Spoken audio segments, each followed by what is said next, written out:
What's up, Weirdos? I'm Chris Weir, and welcome to another edition of Chris Weir Answers. And today, I answer the question, has social media channels replaced websites?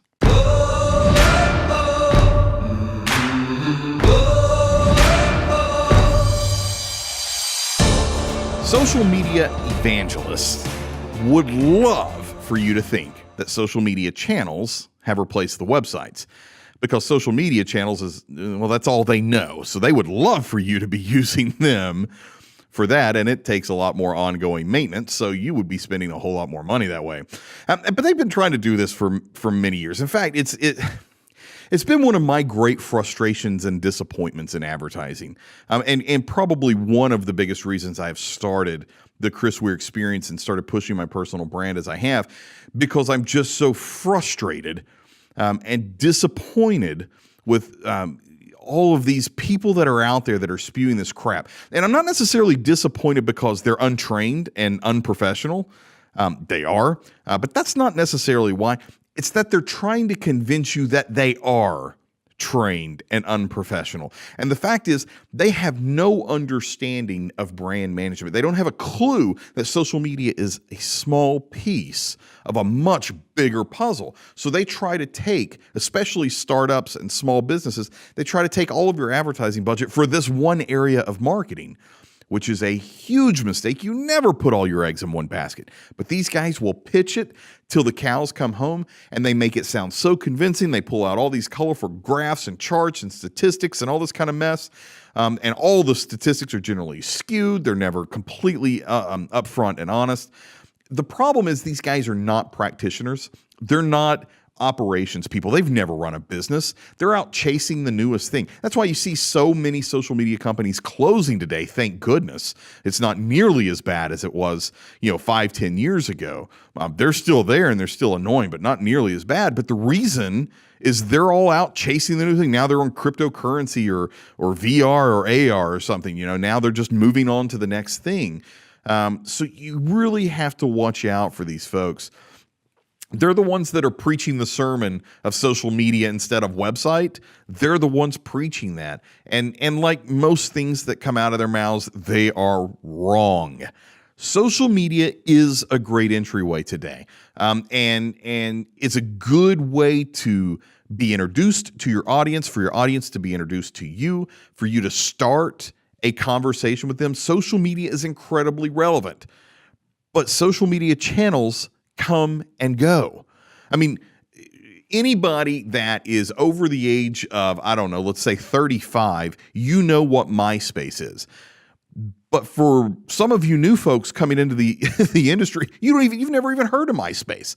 You don't even know what it is. And those of us that know MySpace know that if you didn't have a MySpace page, you were nobody, right? And now MySpace has just disappeared. It's completely irrelevant. And don't be fooled. That's what's going to happen to other social channels as well. There is nothing in human history where humans have been able to keep an interest on something and it not evolve.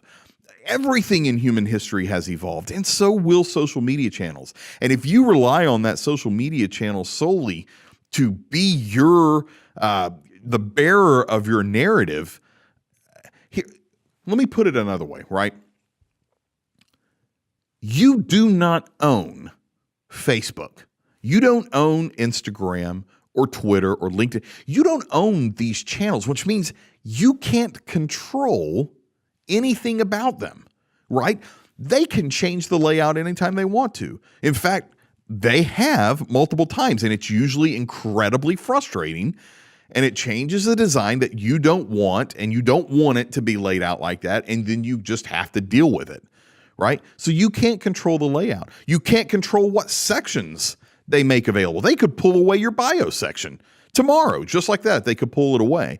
And then now what you're trying to share with everybody about why you do what you do is gone, right? They could change the rules. At any time, any of these social media channels could stand up and say, since you're a business, we are now requiring all businesses to buy ads on our platform to be able to use the platform. Now, look, don't take this little snippet and try to put it together thinking that I'm demonizing social media, because I'm not. Social media companies are not doing that. They are not requiring anybody to buy ads to be a part of it. So I'm not saying that, but they could. And if you watch me for any amount of time, you'll see that I am promoting the use of social media. I'm encouraging you to use social media, but don't put all your eggs into one basket, right?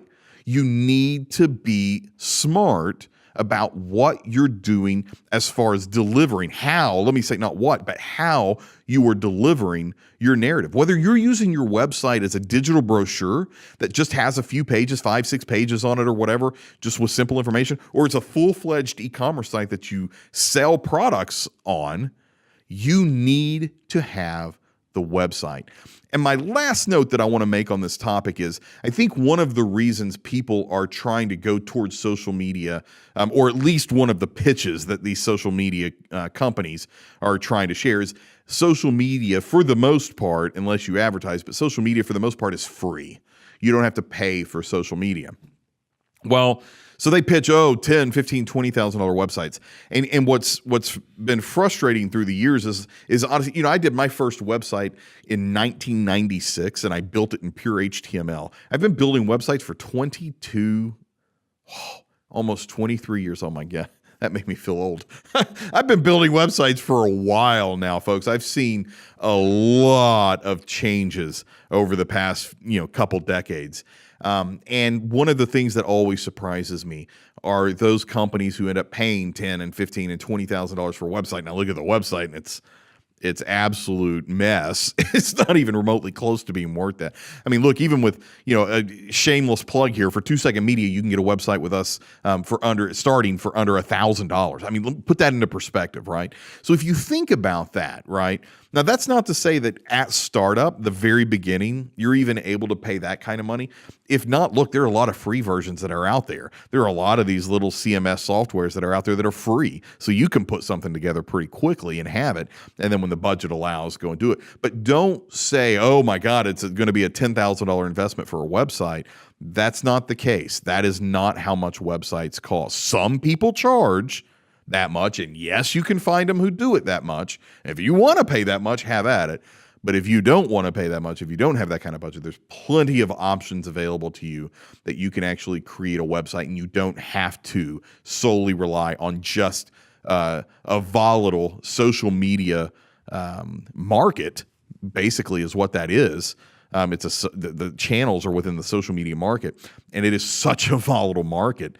You have no idea what's going to happen tomorrow. Instagram could be bought tomorrow, and its whole advantage is gone. And if your entire delivery of narrative has been put only on that, you have to start back at square one and start over completely. Where with your website, you own that.